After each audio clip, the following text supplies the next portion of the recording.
언약이 얼마나 중요한지, 인류의 역사에서 이 아브라함 언약만큼 중요한 것이 없다고 할 정도로 중요합니다.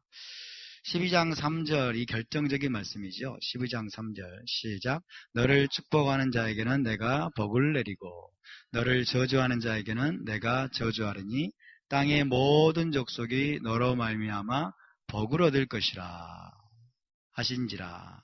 아브라함에게 7가지 축복을 하나님 약속하셨다고 그랬죠. 7가지 축복을 약속하셨고, 또 이것만이 아닙니다. 이것만이 아니고 하나님은 반복해서 가나안 땅에서 아브라함에게 언약하시고 또 복을 약속하셨어요.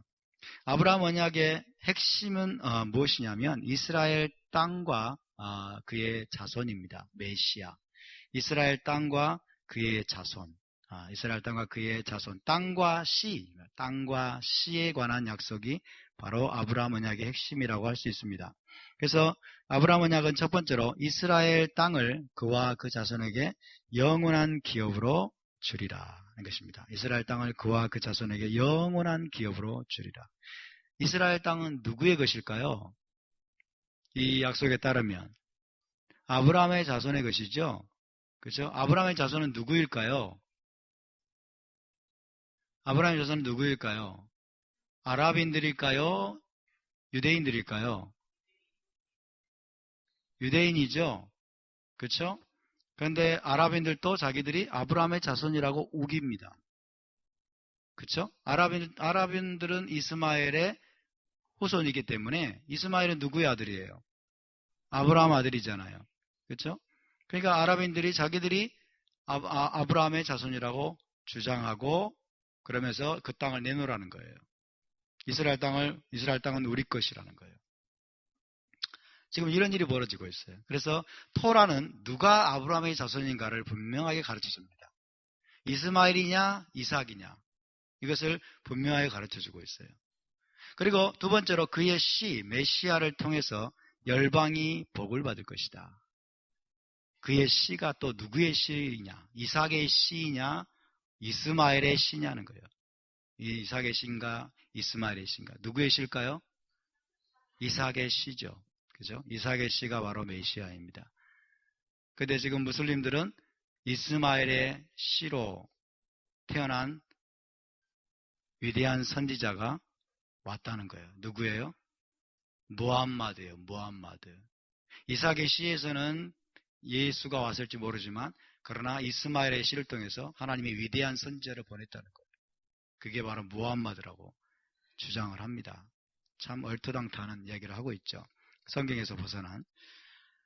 자, 그래서 하나님이 26장 3절 4절에 가면 이제 이삭에게 이 예언을 반복합니다. 이 언약을 반복해서 말씀하시고 확증을 해줍니다. 누가 장자권자인지, 누가 아브라함의 합법적인 언약의 계승자인가를 이제 말씀하시는 거예요. 26장 3절 4절 읽습니다. 시작. 내가 이 모든 땅을 너와 내 자손에게 주리라.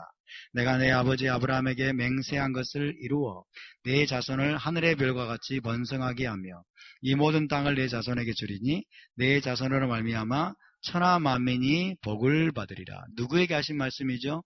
이삭에게 하신 말씀입니다. 이스마엘에게 하신 말씀일까요? 천만의 말씀이죠. 이스마엘에게 하신 말씀이 아니에요. 이스마엘은 배제됐습니다. 이스마엘은 배제됐어요. 이스마엘은 내어 보냈습니다. 언약과는 무관한 자예요. 아브라함 언약과 무관한 자입니다. 하나님의 언약과는 무관한 자가 됐어요. 그래서 땅에 대한 약속을 또 하십니다. 너와 내 자손에게 이 모든 땅을 주겠다.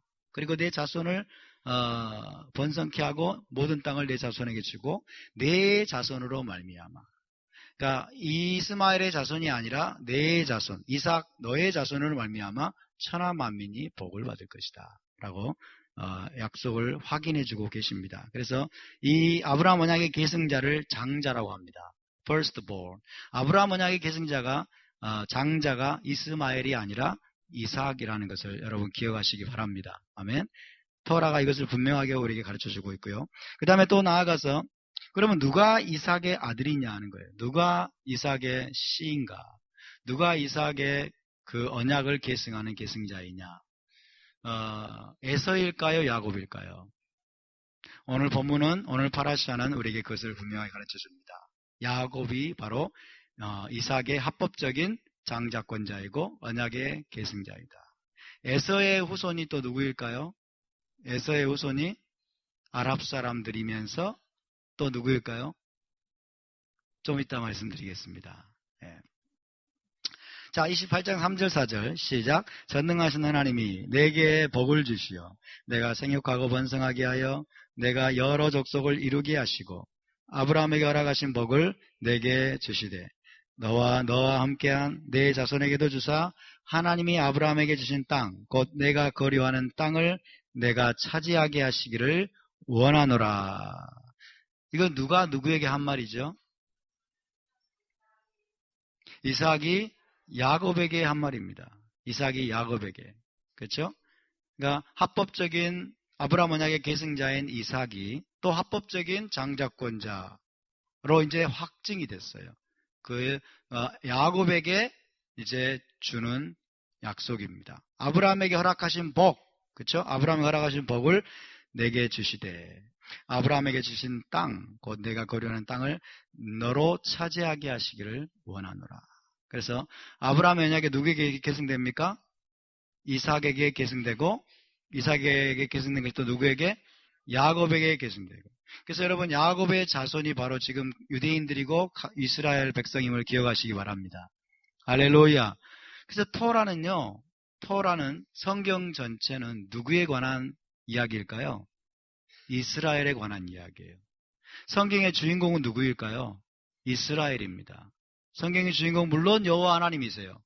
물론 여호와 하나님이시지만 그러나 사람 편에서 보면 성경의 주인공은 누구일까요? 이스라엘입니다. 이스라엘. 세계 역사의 주인공이 누구일까요? 이스라엘이에요. 이스라엘 중심으로 지금 세계 역사가 돌아가고 있다는 것을 우리가 알아야 됩니다. 할렐루야. 그래서 자, 합법적인 또 언약의 계승자가 이제 에서가 아니라 야곱이라는 사실을 확증해주는 축복입니다. 우리의 모든 신앙이 여러분 성경에 근거해야 될 줄로 믿습니다.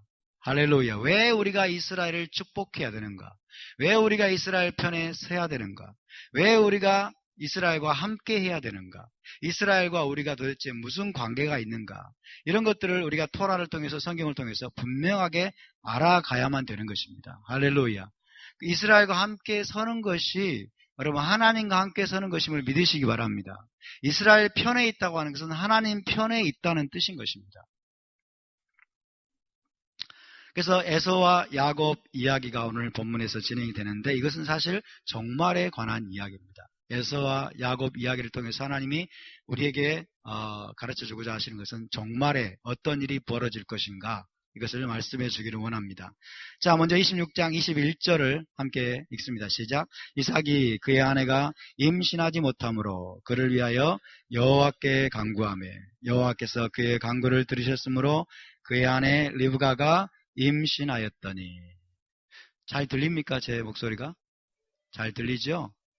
지금 제가 여기 이어폰으로 뭔가를 듣고 있는데 제 목소리를 듣고 있어요. 저는 잘 들립니다. 그러니까 지가 잘 들리니까 소리를 조그맣게 할 가능성이 있어요. 여러분도 잘 들리셔야 돼요. 잘 들리십니까? 뒤에 저기 유경희 집사님 잘 들리세요? 네, 집사님만 잘 들리면 다 들리는 거예요. 맨 뒤에 계시니까. 자, 이삭이 그의 아내가 임신하지 못했어요. 그래서 하나님께 간구하기 시작했습니다. 이때 간구한다고 하는 것은 지속적이고 반복적인 행위로 기록이 되어 있어요. 그러니까 이삭이 한두 번 기도한 게 아니고 계속해서 반복해서 간구했다고 그렇게 이해를 하고 있습니다. 여호와께서 그의 간구를 들으시고 그의 아내 리브가가 이제 잉태하게 되었습니다. 자, 이런 그림들은 토라에서 사실 후대에 일어날 일들의 예언적인 그림입니다. 후대에 마지막 때에 장래에 일어날 일들의 예언적인 그림을 제공합니다. 자, 26장 21절에는 지금 어떤 내용이 먼저 나오고 있습니까? 임신하지 못하는 내용이에요. 누가 임신하지 못했죠? 사라가 임신하지 못했고, 그죠? 또다시 임신하지 못하는 이야기가 나오고 있어요. 그죠? 또 임신하지 못하는 내용이 또 나올까요? 또 나옵니다. 어디에 나와요? 또 어디에 나와요? 한나가 나오고, 또 어디에 나와요? 그렇죠. 사가랴와 엘리쉐바, 그렇죠? 엘리쉐바가 또 임신하지 못하는 내용이 나와요. 하나님의 역사에서 굉장히 중요한 사건, 중요한 어떤 비중을 차지하는 인물일수록 하나님이 임신하지 못하게 만드는 것 같아요. 하나님이 무슨 심술을 부리는 것도 아니고. 그래서 첫 번째 우리가 이것이 바로 불임의 테마다. 토라에 나오는 불임의 테마. 이것은 계속해서 반복해서 나옵니다. 후대에 일어날 일들을 계속 보여주는 거예요. 이스라엘의 어머니인 사라와 리브가와 라헬, 이 모두 오랜 기간 동안 불임을 거친 이후에 엄청난 수고와 또 인내와 노력 끝에 자식을 출산하게 되었습니다. 이것이 무엇을 우리에게 보여주는 것일까요? 이것입니다. 큰 나라 이스라엘. 이스라엘을 하나님이 고이가돌이라고 했어요. 고이가돌. 큰 나라 이스라엘을 출산하는 데는 하나님의 기적이 필요하다는 거예요. 그리고 극심한 해산의 고통이 수반된다는 것을 보여줍니다. 결코 이것은 쉽게 되는 일이 아니라는 거예요. 이 땅 가운데, 이 땅은 지금 올람하제는 지금 죄와 그리고 부패와 타락으로 가득 찬 그런 땅인데, 고이가돌은 뭐예요? 가장 공의로운 나라입니다. 가장 공의로운 고이가돌이 이 땅 가운데 세워지고 이 땅 가운데 출산하는 데는 하나님의 기적적인 개입이 필요하다는 거예요. 할렐루야. 하나님의 초자연적인 역사를 통해서 하나님을 의존하지 않으면 안 된다는 것입니다. 하나님을 의존하지 않으면 안 되는 그런 상황 가운데서 하나님이 기적을 통해서, 그리고 그 당사자들의 엄청난 인내와 기도와 또 해산의 고통을 통해서 이스라엘이 이 땅 가운데 출산하게 되고 세워지게 된다는 것을 우리에게 보여주는 것입니다. 할렐루야. 그래서 우리는 신구약 성경을 통틀어서 이 불임의 테마를 보게 되고, 이 불임 가운데 하나님이 어떻게 기적적으로 역사에서 상황을 역전시키고 하나님의 위대한 구속 역사를 이루어 가시는지를 우리가 보게 되는 것입니다. 두 번째는 장자권 다툼의 테마예요. 장자권 다툼, 형제간 대립의 테마죠. 장자권 다툼. 장자권을 가지고 다투고 형제간의 치열한 그런 갈등과 반목, 이것이 토라에 나오고 있는 주요 테마 중에 하나입니다. 그런데 여러분, 지금 장자권 다툼이 지금도 계속되고 있어요. 이해되시죠? 장자권 다툼이 지금 중동지방에서 지금도 계속되고 있어요. 사실은 형제간의 갈등이고 대립이고, 기독교 2000년의 역사가 또 이것입니다. 기독교 2000년의 역사가 뭐예요? 장자권 다툼이에요. 왜? 이스라엘의 축복을 기독교가 다 뺏어와 버린 거예요. 이스라엘의 축복을, 언약적인 모든 축복은 다 우리 것이다. 이스라엘은 끝났다. 이게 바로 장자권 다툼이고, 이게 형제 간의 갈등과 반목입니다. 그것이 바로 토라에 이미 나와 있어요. 이미 그려지고 있는 것이 바로 후대에 일어날 일들의 예언적인 그림이라는 것입니다. 그래서 이스마엘과 이삭 간의 대립, 갈등, 그 다음에 에서와 야곱의 대립과 갈등, 그리고 야곱의 10아들과 요셉의 갈등, 이런 것들이 바로 메시아의 계보, 그리고 이스라엘 땅과 관련된 장자권과 관련된 메시아닉 비전과 관련된 갈등이고 다툼이라는 것입니다. 사실 이게 인류 역사입니다. 이스라엘의 역사일 뿐만 아니라 인류의 역사고, 중동지방에서 지금도 계속되고 있고, 유대교와 기독교 간에 지금도 이 일이 지금 끝나지 않은 싸움으로 계속되고 있다는 것을 우리가 토라를 통해서 보게 됩니다. 토라를 통해서. 그래서 이 문제를 해결하실 유일한 분은 바로 여러분 이스라엘의 메시아이심을 믿으시기 바랍니다. 메시아가 다시 오셔서 이 모든 문제를 해결하실 것입니다. 그래서 지금 이스라엘과 아랍의 갈등의 본질이 바로 이겁니다. 이스라엘과 아랍의 갈등, 이삭과 이스마엘의 갈등이라고 할 수 있겠고요. 또 야곱과 에서의 장자권을 둔 다툼. 장자권에서의 핵심이 뭘까요? 장자권의 핵심 중에 하나는 땅입니다. 땅. 그렇죠? 아브라함에게 약속하신 그 땅이에요. 아까 땅과 씨라고 말씀드렸어요. 장자권 다툼, 지금 땅을 가지고 아랍과 이스라엘이 지금 치열하게 싸우고 있습니다. 그것이 바로 토라에 그대로 나와 있는 예언적인 그림인데 지금도 계속되고 있습니다.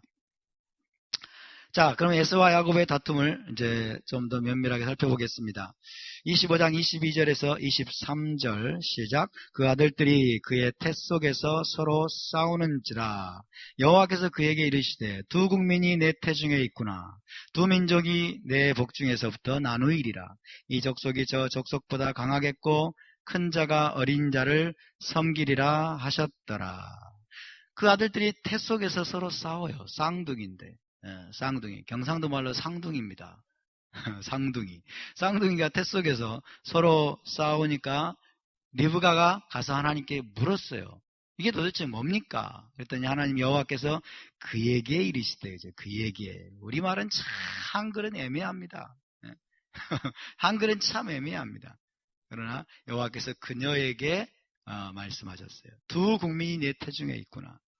그래서 여러분, 리브가가 하나님의 예언적인 약속을 기억하고 있었음을 기억하시기 바랍니다.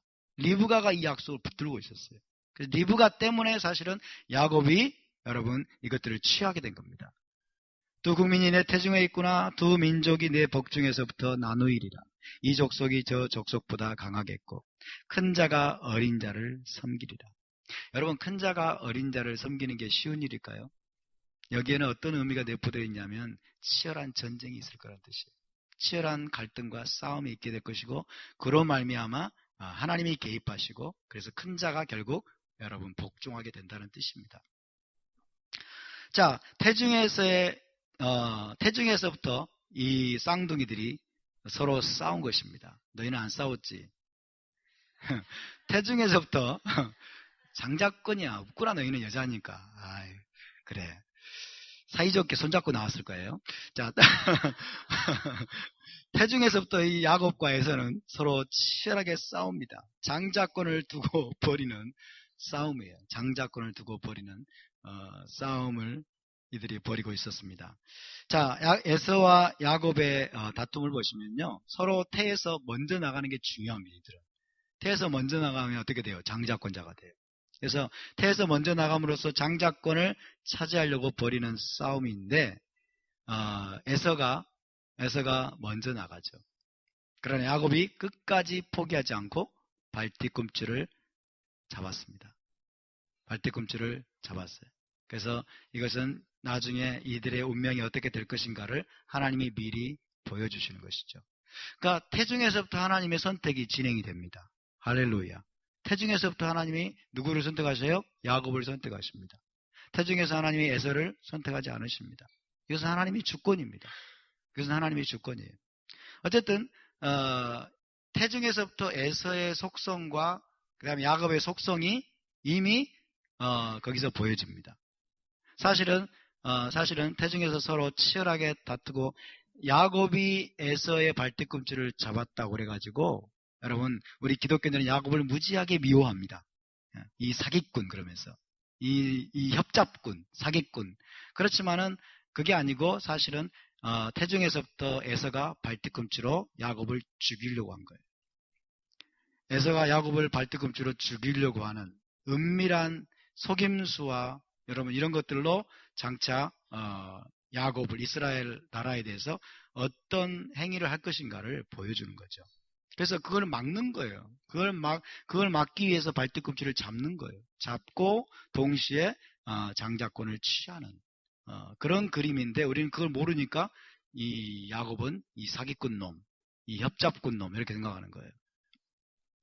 형이 못 나가게만 발뒤꿈치만 잡았다고 생각을 하고. 자, 태중에서의 싸움이 이제 보여지게 되는데, 두 민족의 싸움에 대한 예언적 그림입니다. 두 민족, 이스라엘과 에돔, 그리고 이스라엘과 현재 이슬람이죠. 이스라엘과 이슬람, 아랍의 싸움에 대한 예언적인 그림인데 참 놀랍지 않습니까? 여러분, 지금 이스라엘과 아랍의 싸움이 벌써 4,000년 전에서부터, 거의 4,000년 전에 토라 이미 지금 예언되어 있는 거예요. 토라에서 이걸 보여주고 있는 거예요. 마지막 때 이런 일이 일어날 때 너희가 놀라지 말아라. 그리고 그것의 본질이 무엇인가를 너희가 알고 제대로 기도하라는 것입니다. 할렐루야. 자, 리브가가 받은 예언적인 계시가 뭐냐면 야곱이 장자권자가 될 것이다. 야곱이 장자권자가 될 것이고, 이때 어린 자가 바로 야곱이죠. 야곱 자손인 이스라엘이 에서 자손인 에돔 혹은 아랍을 이기게 될 것이다. 지금 중동에서 여러분 이스라엘 땅을 두고 치열한 전쟁이 벌어지고 있습니다. 누가 마지막 승자가 될까요? 누가 승자가 될까요? 이스라엘이 이길 것입니다. 할렐루야. 답사 이스라엘이 이길 것입니다. 이스라엘이 이길 것입니다. 야곱이 이길 것입니다. 아멘. 이스라엘의 최종적인 승리는 이미 여러분 못 박아진 상태입니다. 확정된 상태입니다. 할렐루야. 이걸 빨리 깨닫고 여러분 수많은 무슬림들이 돌아오기를 여러분 기도해 주시기 바랍니다. 수많은 무슬림들이 여러분 이슬람을 버려야 됩니다. 이슬람의 그 달신으로부터 알라로부터 여러분 해방되고 자유케 되고 이스라엘 하나님께 돌아와야 될 줄로 믿습니다. 그렇지 않으면 여러분 이슬람과 함께 멸망하게 되어 있어요. 그래서 여기서 야곱은 이스라엘인데 이스라엘은 천국을 상징합니다. 이스라엘은 Kingdom of Heaven. Kingdom of Heaven, 천국. 땅에 있는 천국의 이름이 바로 이스라엘이에요. 이스라엘. 야곱은 천국을 상징하고 에서는 세상 나라를 상징합니다. 에서는 세상 나라. 그래서 하나님은 지금 그 두 그림을 우리에게 보여주고 있는 것입니다. 천국을 대표하는 야곱의 모습 그리고 세상 나라를 대표하는 에서의 모습을 우리에게 지금 클로즈업에서 보여주고 있는 것입니다. 세상 나라가 어떻게 천국을 핍박하고 그리고 죽이려고 하고 없애려고 하는가를 보여주고 있는 것입니다. 그래서 에서의 증오와 분노를 피해서 도망가잖아요. 이게 지금 천국에 속한 자들의 어떤 운명이라고 할 수 있어요. 어쨌든 이스라엘을 대표하는 야곱은 천국을 상징하고 에서는 세상 나라를 상징하는 인물입니다. 25장 25절 6절을 우리 함께 읽습니다. 시작. 먼저 나온 자는 붉고 전신이 토록 같아서 이름을 에서라 하고 후에 나온 아우는 손으로 에서의 발꿈치를 잡았으므로 그 이름을 야곱이라 하였으며 리브가가 그들을 낳을 때에 이삭이 60세였더라.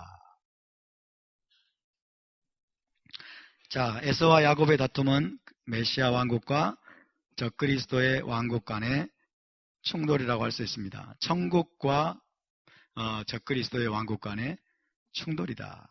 천국은 메시아 왕국은 야곱으로 대표되고 적그리스도의 왕국은 에서로 대표된다 하는 것입니다. 그래서 메시아 왕국과 적그리스도 왕국 간의 충돌을 우리가 보는 것입니다. 자, 육신적인 장자 에서는 히브리어로 에사브라고 합니다. 에사브. 함께 볼까요? 에사브. 이 에사브라는 단어는 세아르하는 단어와 비슷합니다. 세아르, 털이 많은 세아르라고 해요. 세아르. 머리카락을 히브리어로 세아르라고 합니다. 세아르. 함께 볼까요? 세아르. 그래서 털복숭이가 나오는 거예요. 털복숭이. 이 세아르한 아이가 나오니까 이렇게 털이 많아. 그리고 에사브 이렇게 지은 거예요. 에사브. 그래서 세아르와 이름이 비슷한 털복숭이, 에사브 그런 뜻이고요. 후에 이 에서는 에돔 땅 세일산에 거주하게 됩니다. 세일산이라고 하는데 히브리어로 세이르예요. 세이르, 세아르 뜻이 똑같아요. 세이르, 세아르, 털이 많은 털복숭이 그런 뜻입니다.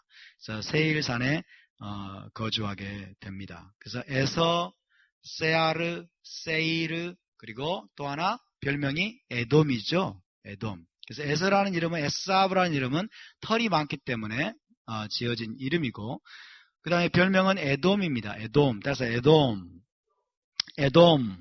에돔은 피부색이 붉기 때문에 지어진 별명이고 또 붉은 팥죽, 그렇죠? 붉은 죽으로 장자권을 팔았기 때문에 그의 별명이 또 에돔이 됐습니다. 에돔이란 말은 붉은 아돔이라는 말과 의미가 똑같습니다. 발음만 틀리죠. 에돔.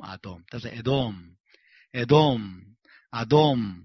그래서 에돔 그러면 즉시 우리의 생각 속에 떠올려지는 것은 뭡니까? 색깔이 붉다라는 거예요. 피부색이 붉고 그 다음에 붉은 콩죽이에요. 붉은 콩죽. 좀 이따 우리가 다시 한번 살펴보겠습니다만은 그것으로 장자권을 팔았기 때문에 그의 별명이 에돔이 됐습니다. 에사브, 에돔. 그렇게 됩니다. 그러나 육신적인 찾아, 육신적으로는 찾아죠. 육신적으로는 장자가 아닙니다. 육신적으로는 찾아 야곱은 히브리어로 야코브죠. 해봅시다. 야코브.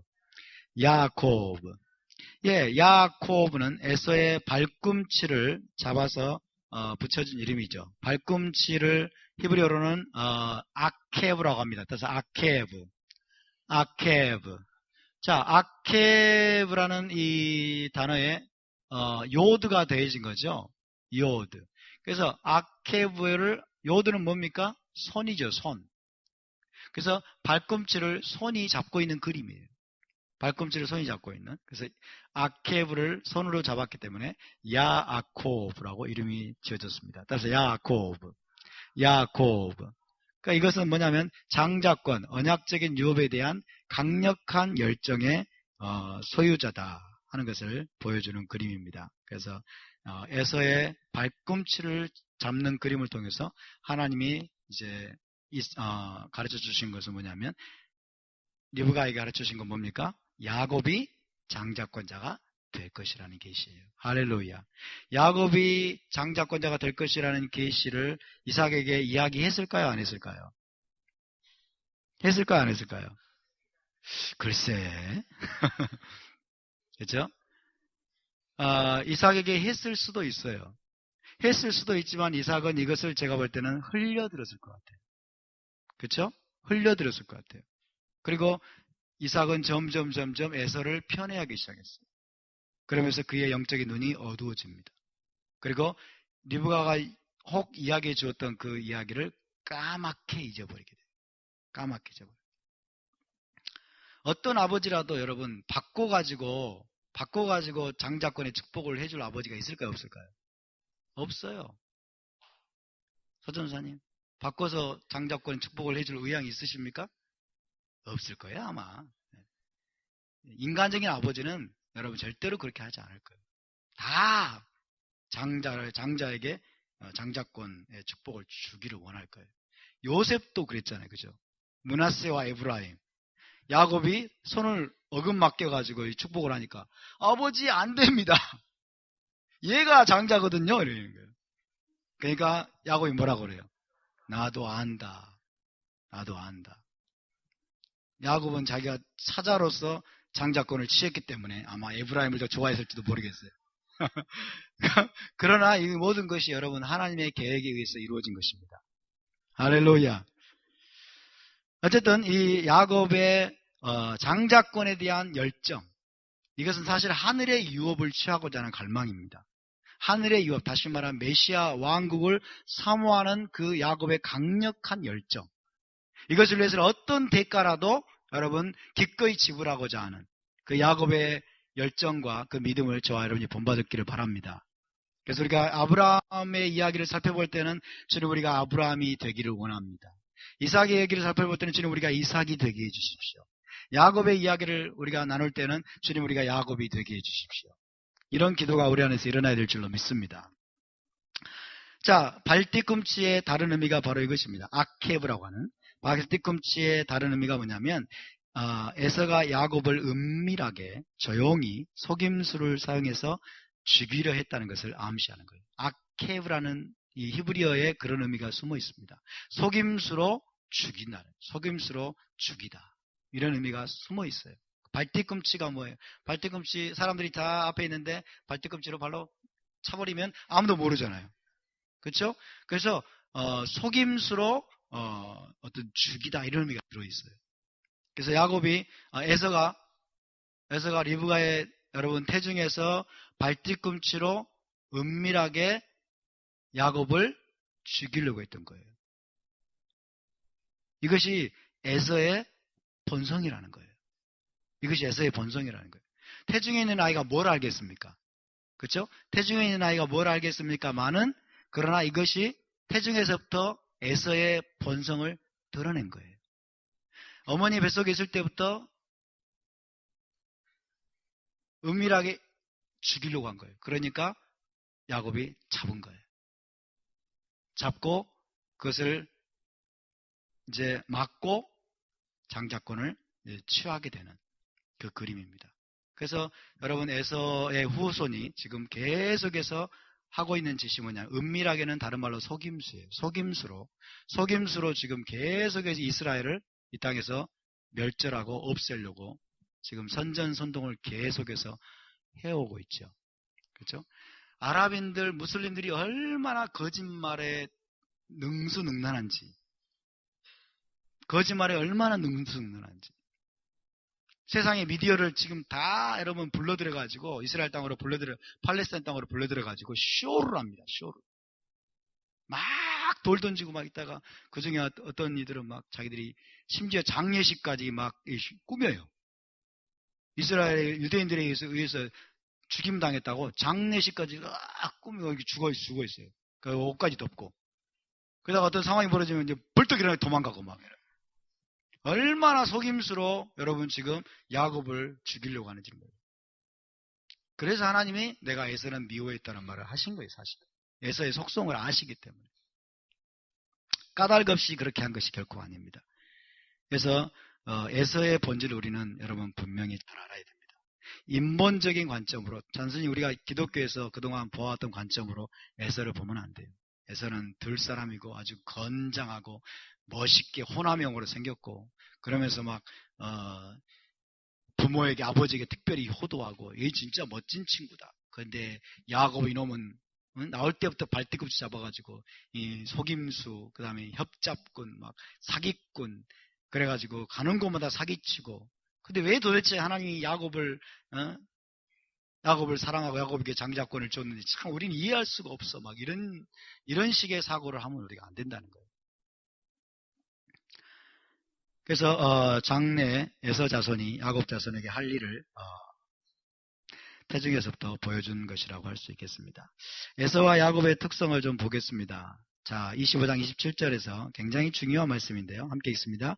그 아이들이 장성함에 에서는 익숙한 사냥꾼이었으므로 들 사람이 되고, 야곱은 조용한 사람이었으므로 장막에 거주하니. 얼마나 불의한 번역인지 모릅니다. 얼마나 불의한 번역인지. 정말 잘못된 번역이에요. 이미 이 야곱에 대해서 이미 안 좋은 선입관을 가지고 이 번역한 번역이 바로 이 번역입니다. 그래서 이것만 보면 어때요? 이것만 보면 야곱은 어떤 자예요? 마마보이예요. 마마보이. 그렇죠? 아주 그냥 여자 같은 그런 마마보이에 불과한 것이죠. 근데 에서는 익숙한 사냥꾼이고 들사람이고 아버지의 편애를 받고 그런 존재인 것이죠. 에서는 능숙한 사냥꾼이라고 성경은 말씀합니다. 들사람이다. 들사람은 결코 여러분 좋은 평가가 아니에요.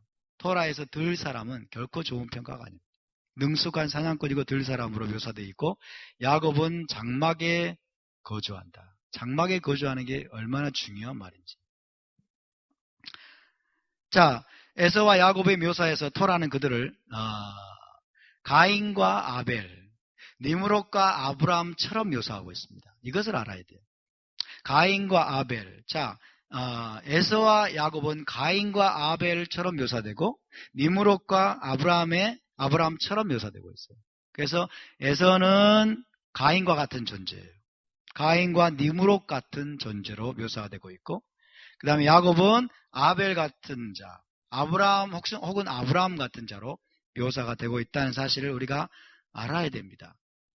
그러나 그 정반대로 이해하면 곤란해요. 자, 능숙한 사냥꾼. 누가 성경에 능숙한 사냥꾼으로 기록이 되어 있죠? 니므롯이잖아요. 그죠? 니므롯은 이 사냥꾼이라는 표현은 여호와 앞에서 그랬어요. 여호와 앞에서. 이걸 다르게 번역하면 여호와를 대적하는 말이에요. 여호와를 대적하는 익숙한 사냥꾼이었더라, 니므롯은.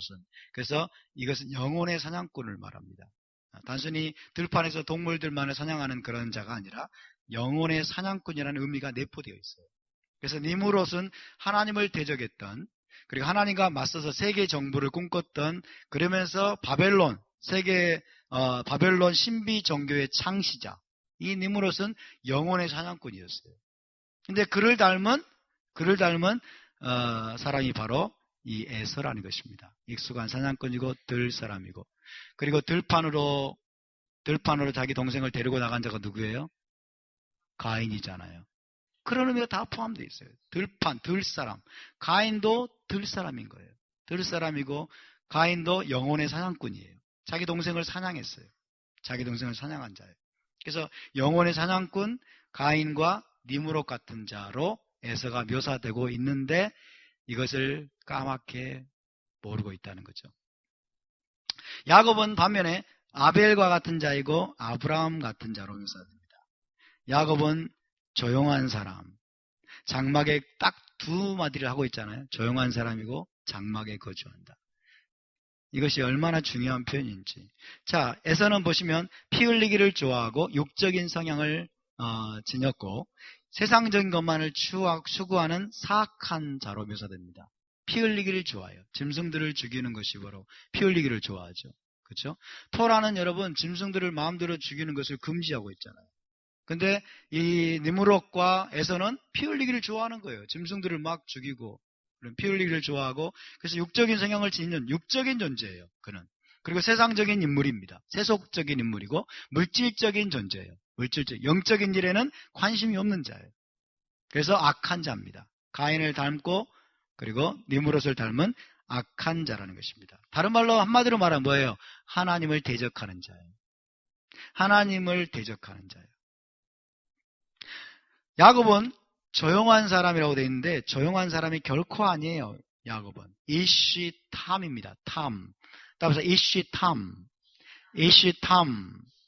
이시탐이라는 이 표현, 탐이라는 표현은 탐임이라는 표현으로 알고 계시죠. 탐임 혹은 탐, 이것은 blameless예요. blameless, 흠이 없는 자라는 뜻이에요. 흠이 없는 자라는 이 히브리어를 왜 조용한 사람이라고 번역했는지 이해할 수가 없어요. 이해할 수가 없어요. 욥기에 보면 욥에 대해서 여러분 흠이 없다라고 표현했는데 이때 사용된 단어가 탐이에요. 탐. 똑같은 탐인데 욥에 대해서는 흠이 없다라고 번역을 해놓고 야곱에 대해서는 조용한 사람이라고 번역을 했어요. 조용한 사람이라고.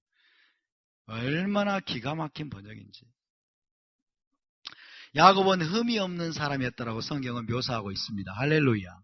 야곱은 흠이 없는 사람이었고 하나님 보시기에 흠이 없어요. 그리고 장막에 거주했다는 것이에요. 여러분 장막은 히브리적으로 무슨 뜻이냐면 토라 공부의 장막이에요. 토라 공부의 장소입니다. 토라를 들판에서 공부할까요? 그렇지 않죠? 토라를 어디에서 공부할까요? 장막 안에서 아버지와 아들이 함께 공부하는 거예요. 그래서 장막에 거주했다는 말은 그런 놀라운 의미가 숨어 있어요. 장막 안에서 아버지와 아들이 토라를 이야기한 거예요. 그럼 토라가 없었지 않습니까? 이렇게 말씀하실지 모르지만 여러분 아브라함과 이삭과 함께 하나님에 대해서 이야기한 거예요. 하나님의 언약에 대해서 이야기한 거예요. 할렐루야. 장자권에 대해서 이야기하고 하나님의 약속에 대해서 이야기한 거예요. 그 장막은 토라 공부의 장막이다. 그래서 기억하시기 바랍니다. 그래서 장막에 거주했다고 하는 것은 아브라함 집의 유산을 야곱이 너무나 사랑하고 소중히 여겼다는 점. 아브라함에게 주신 게 언약적인 축복, 이것을 너무나 갈망해서 늘 아브라함과 함께 이삭과 함께 그것에 대해서 듣고 그 무용담을 전해 들었던 거예요. 여러분, 아브라함이 이때까지 살아 있었다는 것 아시죠? 아브라함은 죽지 않았습니다. 야곱과 에서가 몇 살 때 아브라함이 죽었어요? 15살 때. 15살 때 죽었습니다. 그렇기 때문에 야곱은 늘 장막에서 아브라함의 아마 품에 안겨 있었을 거예요. 아브라함의 무릎에 안겨 있었을 거예요. 그래서 아브라함이 그동안 여러분 갈대아 우르 하란을 지나가지고 약속의 땅에 오게 된 과정들, 아브라함이 들었던 하나님의 음성들, 하나님의 약속들 계속해서 할아버지로부터 이 이야기를 들었을 것입니다. 할렐루야. 그래서 장막에 거주했다는 것은 바로 그런 의미가 숨어 있는 거예요. 아브라함의 언약과 장자권을 들으면서 갈망하고 하늘의 유업, 메시아의 킹덤을 사모하는 영적인 사람이고 믿음의 사람이다 라는 그런 암시적인 메시지가 여기에 숨어 있습니다. 27절을 다시 보시면 그 아이들이 장성함에 에서는 익숙한 사냥꾼이었으므로 들사람이 되고 그는 점점 가인과 그리고 니므롯 같은 본성을 드러내는 자가 되어갔고 야곱은 이시탐, 흠없는 자이었으므로, 흠없는 사람이었으므로 아브라함의 그 언약적인 유업이 머무는 장막에 거주했다. 아브라함으로부터 토라를 들었다. 이삭으로부터 토라를 배웠다. 그렇게 이야기할 수가 있겠습니다. 여러분, 유대 전승에 따르면 니므롯이 아브라함을 죽이려고 했어요. 니므롯이 아브라함을 죽이려고 하죠. 깊은 구덩이에 던져버렸는데 하나님이 기적적으로 그를 살리셨어요. 그리고 다시 그가 이제 가나안 땅으로 건너오게 됐어요. 자, 가인이 아벨을 죽였습니다. 니므롯이 아브라함을 죽이려고 했습니다. 마찬가지로 토라는 그렇게 묘사하고 있는 거예요. 지금 에서가 야곱을 죽이려고 하죠. 에서가 야곱을 죽이려고 하고, 지금도 에서는 야곱을 죽이려고 하고 있어요. 이것이 역사가 반복된다고 하는 의미입니다. 그래서 에서와 야곱을 여러분 오해하지 않기를 바랍니다. 자, 이제 에서와 야곱이 이제 장자권을 가지고 거래하는 내용이 기록이 됩니다. 25장 29절에 30절 시작. 야곱이 죽을 쏘았더니 에서가 들에서 돌아와서 심히 피곤하여 야곱에게 이르되 내가 피곤하니 그 붉은 것을 내가 먹게 하라 한지라. 그러므로 에서의 별명은 에돔이더라. 야곱이 죽을 쏘았어요. 야곱이 죽을 쏘았단 말은 시험에서 떨어졌다는 뜻은 아닙니다. 야곱은 죽을 쓰고 있는데 에서는 그날도 들에 나가가지고 동물들 피 흘리기를 좋아하고요. 사냥을 하고 돌아왔어요.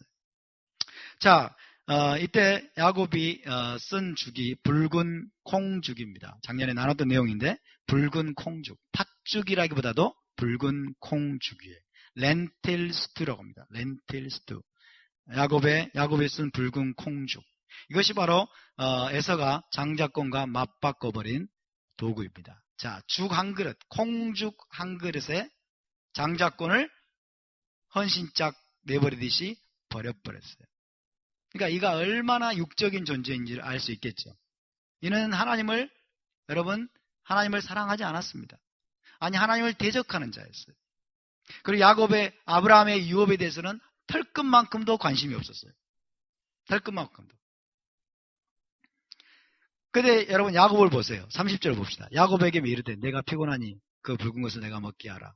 아직 안 나왔군요. 예. 어쨌든 자, 야곱이 붉은 콩죽을 쏜 이유가 있습니다. 원래 남자는 평상시에는 요리하지 않습니다. 특별히 히브리인들 마찬가지예요. 남자가 평상시에 요리를 하지 않는데 이날은 남자인 야곱이 요리를 하고 있었어요. 왜 요리를 하고 있었냐면 아브라함이 죽은 날이에요. 아브라함이 죽은 날이 바로 이때입니다. 그리고 유대 전승에 따르면 사람이 죽으면 7일간 애고가는 기간을 보냅니다. 이거를 시팅 시바라고 그래요. 시팅 시바. 그거 시팅 시바. 시팅 시바. 그래서 아브라함이 이제 죽은 사건이 지금 오버랩이 되는데 7일 동안 애고갈 때는 직계 가족은 요리를 하지 않습니다. 직계 가족은 이제 너무나 슬픔이 크기 때문에 요리를 할 수 없어요. 음식을. 그래서 타인이 준비한 음식을 먹게 되는데 이 야곱은 아브라함의 손자이기 때문에 직계 가족으로 분류는 안 됩니다.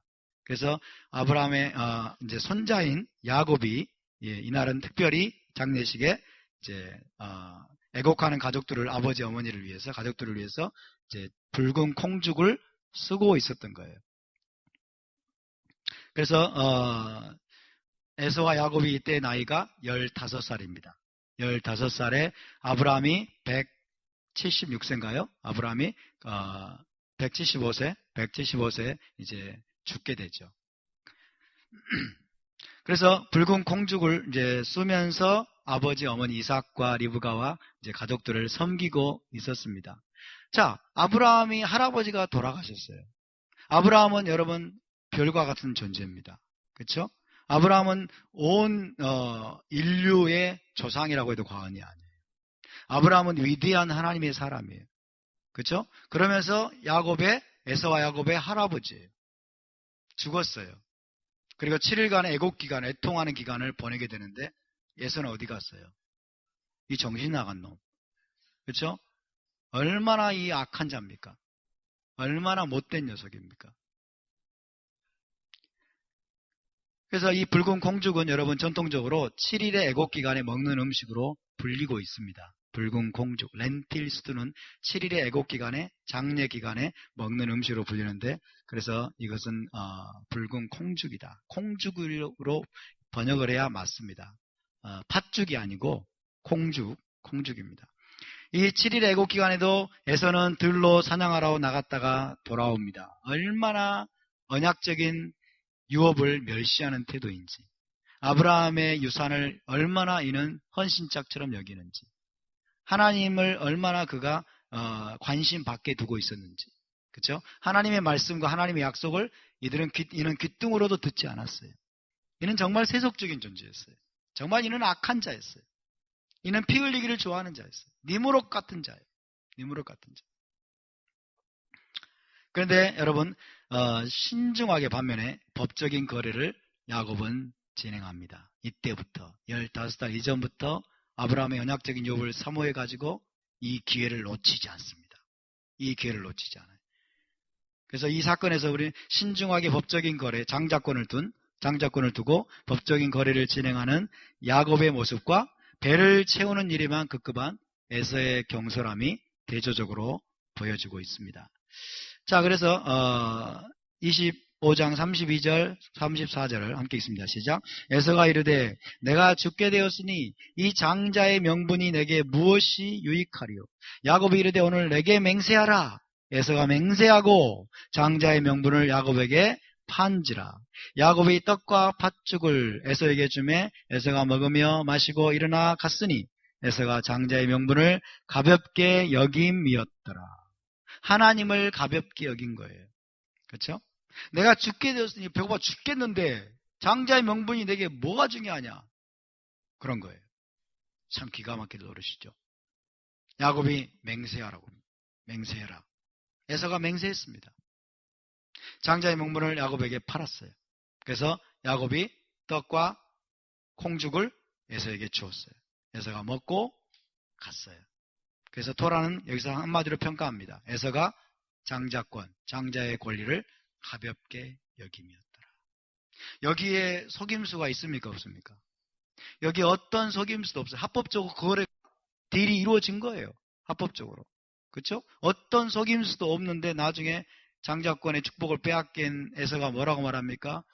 이 야곱이 이놈이 나를 속인 것이 한두 번입니까? 그러면서 제가 지난번에도 속여가지고 내게서 장자권을 뺐었다고 그랬죠? 그거를 기독교인들 그대로 받아들여요. 그렇죠? 기독교인들은 그 말을, 에서의 말을 그대로 받아들여가지고 야곱이 속여가지고 장자권을 뺏은 것으로 그렇게 생각을 합니다. 절대로 그렇지 않습니다. 여기는 어떤 속임수도 없어요.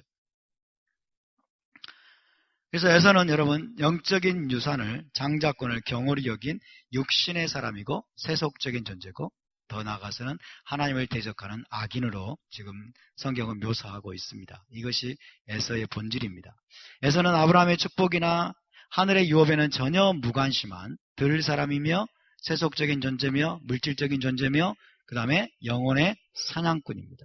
영혼의 사냥꾼이에요. 장자권을 히브리어로 베코라라고 합니다. 베코라. 한번 해볼까요? 베코라. 베코라. 장자를 베코르라고 그러죠. 베코르. 네, 장자권은 베코라라고 하는데, 장자권이 왜 중요합니까? 장자권이 뭐길래 그렇게 중요한 것입니까? 장자권을 무시했다고 해서 에서가 그렇게 나쁜 놈입니까? 그러나 장자권은 정말 중요한 거죠. 첫 번째, 장자권자는 2배의 유산을 아버지로부터 상속을 받습니다. 두 번째는 메시아의 계보를 계승합니다. 메시아가 누구입니까? 인류의 구원자잖아요. 그렇죠?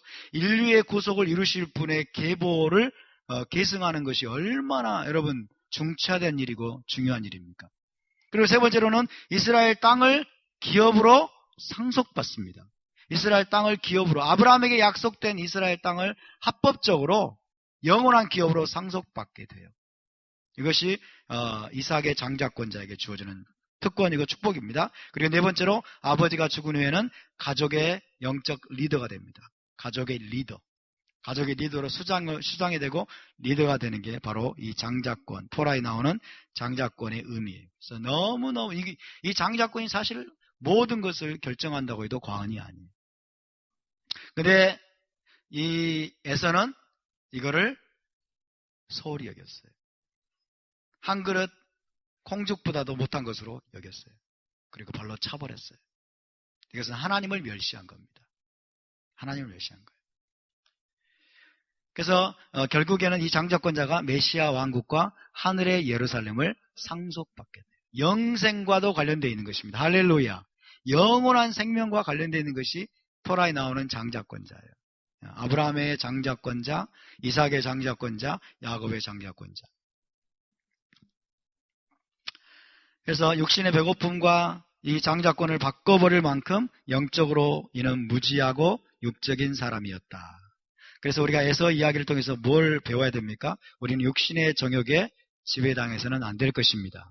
육신의 먹을 것, 입을 것, 육신의 필요 때문에 여러분 하늘의 유업을 놓쳐버리는 불행한 자가 되지 않기를 바랍니다. 우리가 영적인 눈이 열릴 수 있기를 주님의 이름으로 축복합니다. 우리는 에서의 뒤를 따르는 것이 아니라 야곱의 뒤를 따라야 될 줄로 믿습니다. 어떤 핍박이 오고 어떤 공격이 오고 어떤 대가를 지불하더라도 여러분 하늘의 유업, 메시아 왕국을 유업으로 받기 위해서 우리가 기꺼이 믿음으로 싸우는 그 믿음의 선한 싸움을 싸우는 여러분 전사들이 될 수 있기를 주님의 이름으로 축복합니다. 아브라함과 이삭과 야곱에 대해서 한번 나눈 적이 있는데요. 자, 일단 26장 1절 2절 함께 있습니다. 시작. 아브라함 때 첫 흉년이 들었더니 그 땅에 또 흉년이 들매 이삭이 그랄로 가서 블레셋 왕 아비멜렉에게 이르렀더니 여호와께서 이삭에게 나타나 이르시되 애굽으로 내려가지 말고 내가 내게 지시하시는 땅에 거주하라. 아브라함과 이삭과 야곱 이 세 사람의 족장, 이들은 위대하다고 말씀드렸습니다. 이들은 위대한 하나님의 사람들이고 이스라엘의 아버지들입니다. 그래서 이 세 사람을 아보트라고 부른다고 그랬죠. 아보트. 해봅시다. 아보트.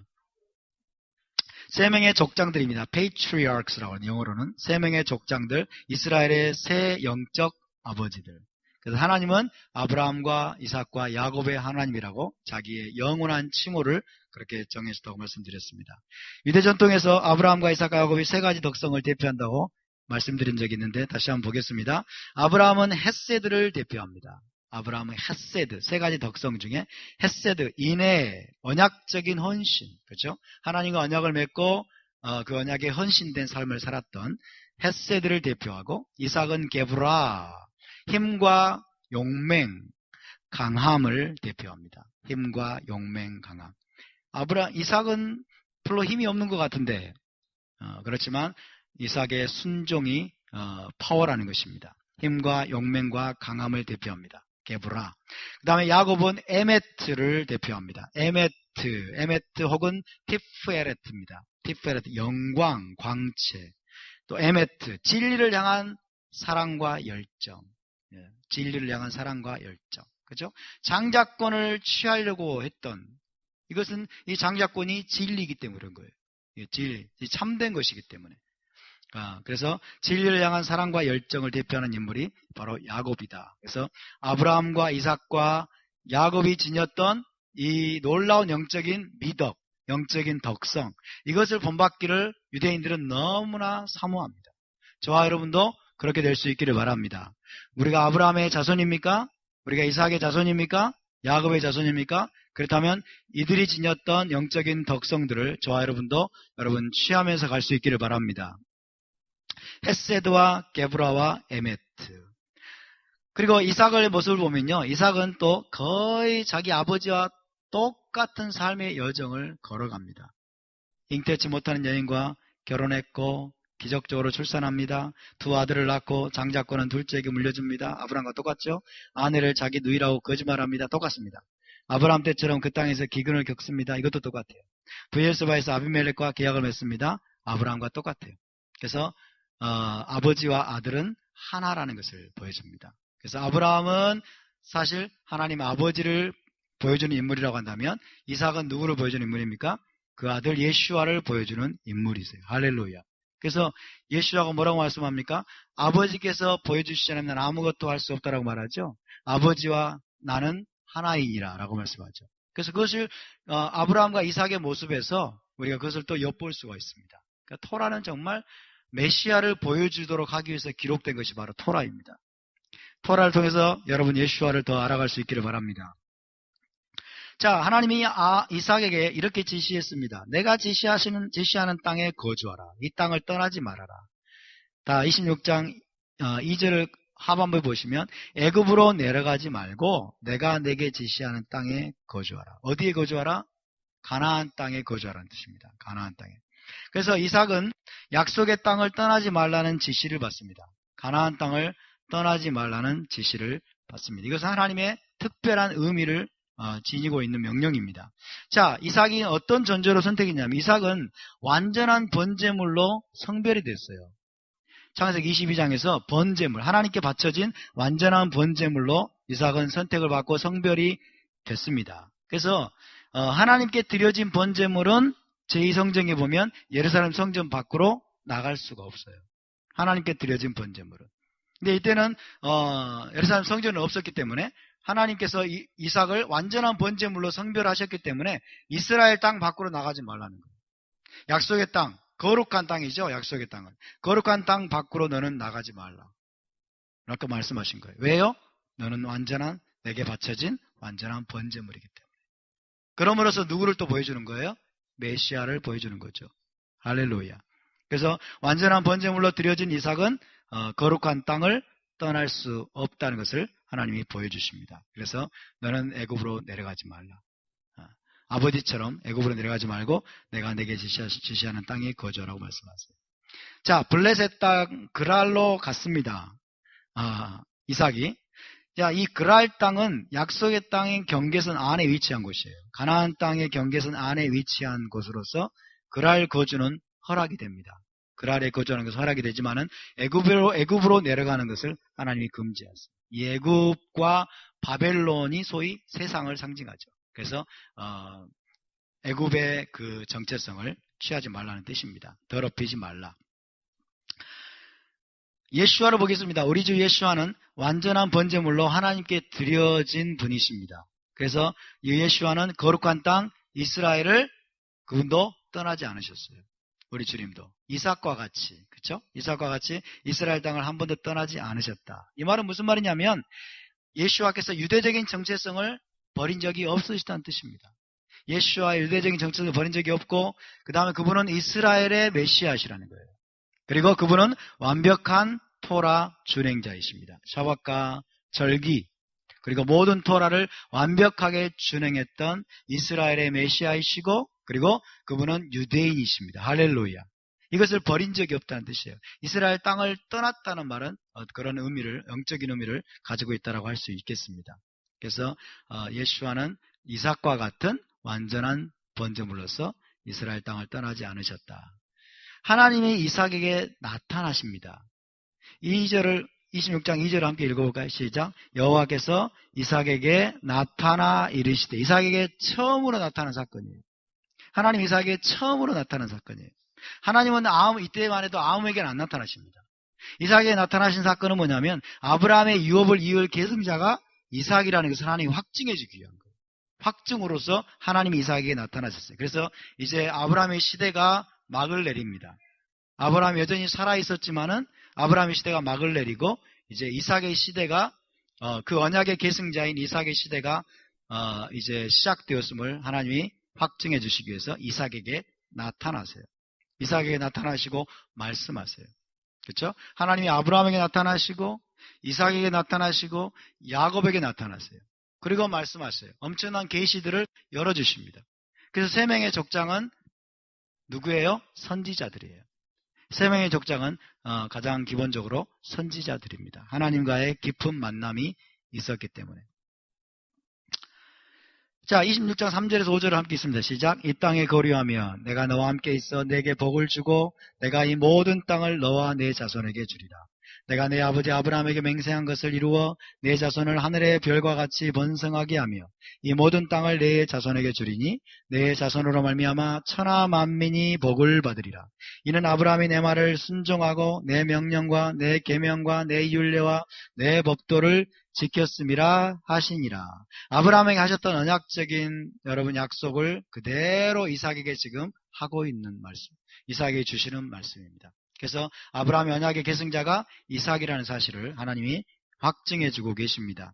자, 이 모든 축복을 받을 수 있는 조건에 대해서 말씀하고 있는데 크게 두 가지죠. 아브라함의 공로와 이삭 자신의 순종이에요. 5절을 보시면 이는 그랬죠. 왜냐하면이에요. 왜냐하면 아브라함이 지켰기 때문이다. 그 말씀하죠. 이 모든 축복을 너에게 주는 이유가 뭔 줄 아느냐? 아브라함이 내 모든 토라를 지켰기 때문에 내가 이 모든 축복을 너에게 주는 거야. 그렇죠? 그러나 그것만 말씀하는 게 아니죠. 어떻게 해야 돼요? 이삭이 그 땅에 거주해야 돼요. 그 땅을 떠나면 안 돼요. 자신도 순종해야 돼. 그래서 아브라함의 공로와 이삭 자신의 순종 모두가 필요합니다. 자, 이삭이 받을 축복을 요약해 보겠습니다. 이삭이 받을 축복, 아브라함에게 약속된 축복이죠. 그의 자손이 하늘의 별과 같이 번성할 것이다. 하늘의 별과 같이 번성할 것이다. 그 다음에 두 번째, 그의 자손에게 약속의 땅이 기업으로 주어진다는 거죠. 이스라엘 땅이 기업으로 주어질 것이라는 약속입니다. 축복이. 세 번째는 그의 자손으로 인해서, 그의 자손은 메시아입니다. 그의 자손으로 인해서 천하 만민이 복을 받을 것이다. 복을 받는다 말은 접붙임 받는다는 뜻입니다. 그죠? 이스라엘 안으로 접붙임 받아서 아브라함의 복을 함께 받는 거예요. 할렐루야. 저와 여러분 아브라함의 복을 함께 받을 거 믿으십니까? 아브라함의 복을 함께 받는 게 무슨 뜻이라고 그랬어요?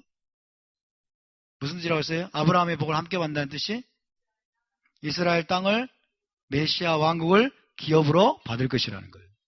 저와 여러분 이스라엘 땅에서 이루어질 메시아 왕국을 여러분 상속받게 될 것입니다. 그것이 아브라함의 유업을 함께 받는다는 뜻입니다.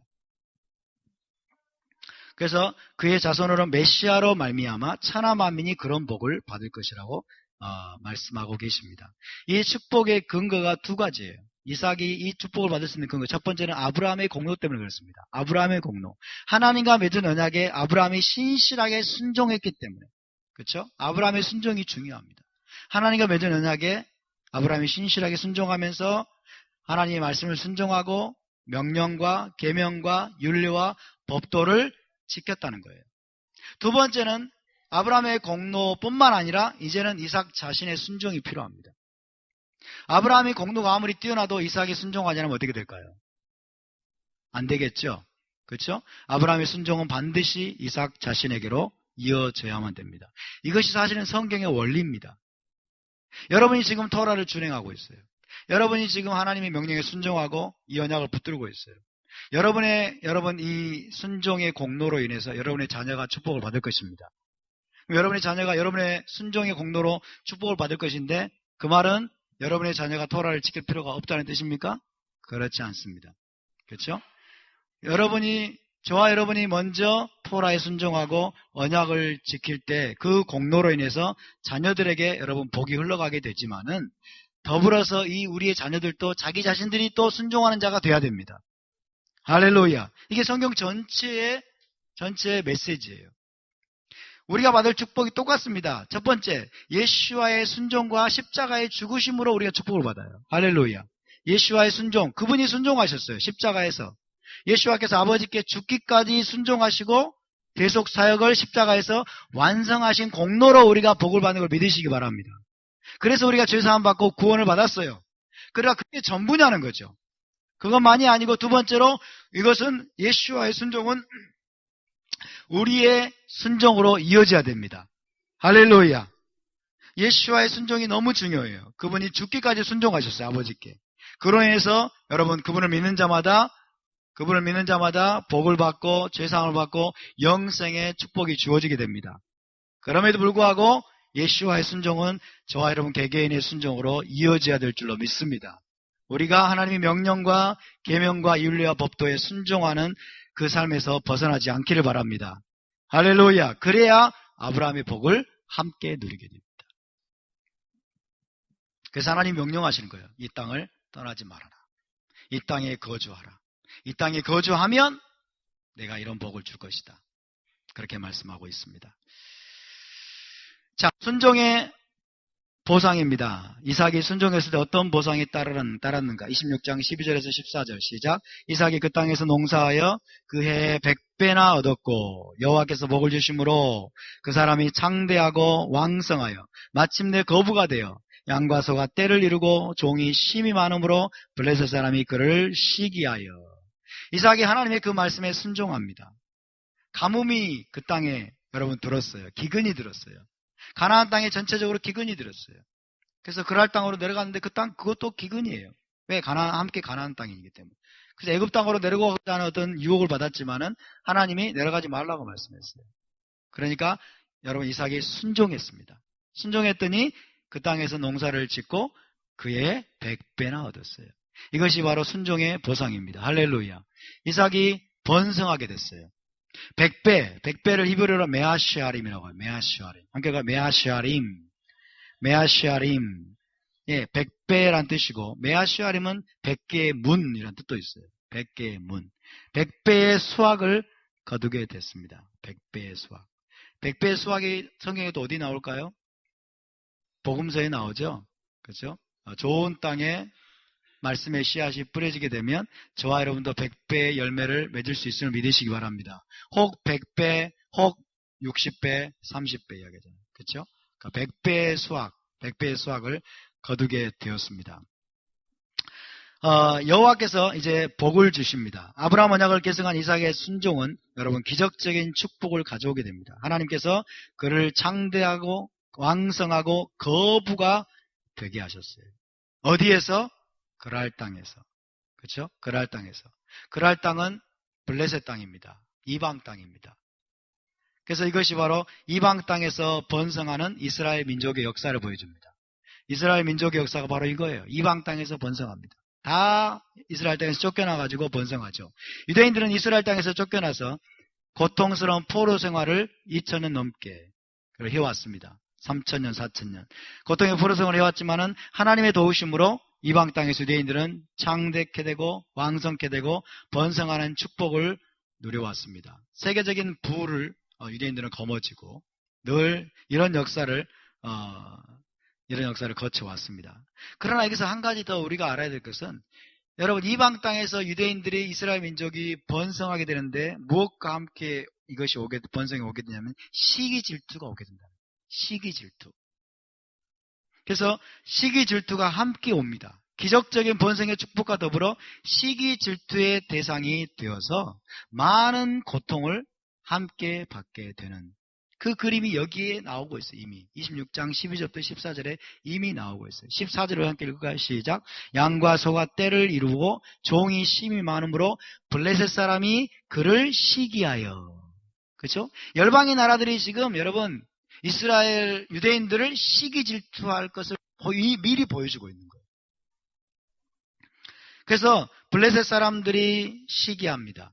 그 다음에 외삼촌 라반의 집에서 그렇죠? 하란, 외삼촌 라반의 집에서 야곱이 번성합니다. 그러니까 라반이 야곱을 시기합니다. 유럽 카톨릭 나라들이 유대인들을 시기합니다. 그래서 결국 이스라엘 백성들은 유대인들은 쫓겨남과 학살을 당하는 그런 운명을 겪어야만 했습니다. 이것이 이미 토라에 예언되어 있고 그려져 있습니다.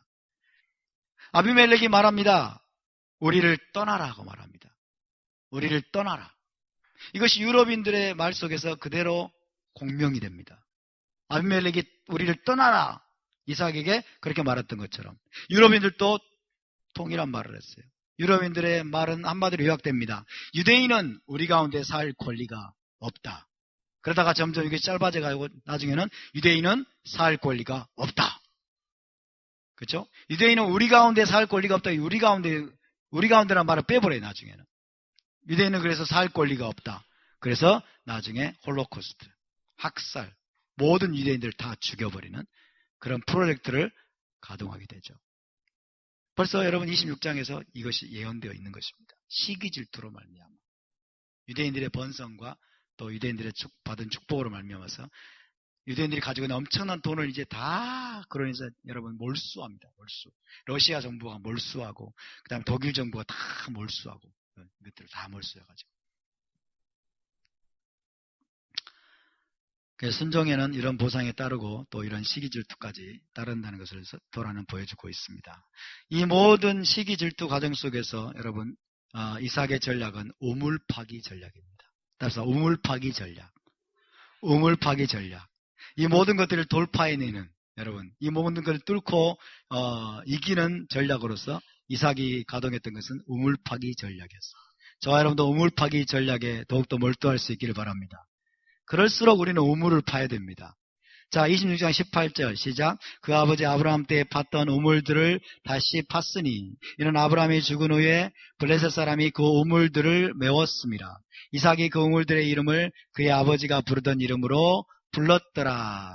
자, 블레셋 사람들이 우물들을 다 메웠는데 이삭은 이제 우물 파기에 몰두합니다. 우물 파기 전략을 가동합니다. 그래서 어떤 우물을 파냐면 아브라함 때 팠던 우물들을 팝니다. 아브라함 때 팠던 우물들을 파고 그 다음에 아버지가 부르던 이름으로 부릅니다. 이것이 전략이에요. 이것이 이삭이 걸어갔던 길입니다. 할렐루야. 아브라함 때 팠던 우물들을 다시 파고 아브라함이 불렀던 이름으로 동일한 이름으로 다시 부르게 됩니다.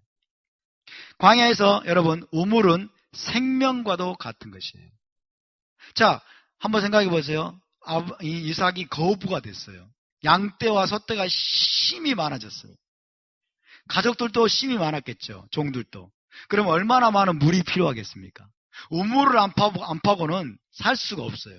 광야에서. 그렇죠? 그래서 우물을 계속 판 거예요. 광야에서 이 우물이 생명과도 같은 것이기 때문에. 그런데 아브라함이 팠던 우물을 블레셋이 메워버렸습니다. 이삭은 아브라함이 팠던 우물을 다시 팝니다. 그래서 이름을 붙이는데 에색, 싯나, 르호봇이라는 이름이 붙여집니다. 에색은 다툼이라는 뜻이고 시트나는 대적이라는 뜻이고 르호봇, 넓은 장소라는 뜻입니다. 나중에 다시 하겠습니다. 이삭은 우물을 팔 때마다 그 이름을 새로 짓지 않고 아브라함이 지은 이름으로 불렀더라. 그렇죠? 아브라함이 불렀던 이름으로 지었더라라고 이야기합니다. 그래서 아브라함의 유산을 그대로 물려받는 이삭의 모습을 보여주는 거예요. 아버지의 모든 그 유업을 그대로 물려받는 모습을 보여주고 있습니다. 자, 이 세 개의 우물은 에색, 싯나, 르호봇, 이 세 개의 우물은 세 개의 성전에 대한 예언적인 그림이라고 할 수 있겠죠. 에색은 첫 번째 솔로몬 성전, 그 다음에 싯나는 두 번째 예루살렘 성전, 헤롯 성전이죠. 세 번째 르호봇은 메시아의 성전, 메시아께서 오셔서 회복시켜줄 성전. 그래서 여러분 솔로몬 성전이 빼앗겼습니다. 그렇죠? 바벨론에 의해서 솔로몬 성전이 파괴됐어요. 그리고 제2성전도 로마에 의해서 파괴됐어요.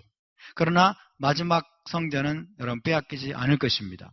마지막 성전은 파괴되지 않을 것입니다. 세계의 성전에 대한 예언적인 그림이라고 할 수 있죠. 아니 이것을 어떻게 세계의 성전으로 볼 수 있습니까? 여러분 우물은 뭐예요? 생수의 근원이죠. 그렇죠? 성전도 생수의 근원임을 믿으시기 바랍니다. 성전도 생수의 근원이에요. 그래서 마지막 에스겔서 47장에 여러분 회복된 성전에서 뭐가 흘러나와요? 생수가 흘러나오죠. 그렇죠? 성전도 생수의 근원이에요. 그런 차원에서 이 세계의 우물은 세계의 성전에 대한 그림이라고 할 수 있겠습니다.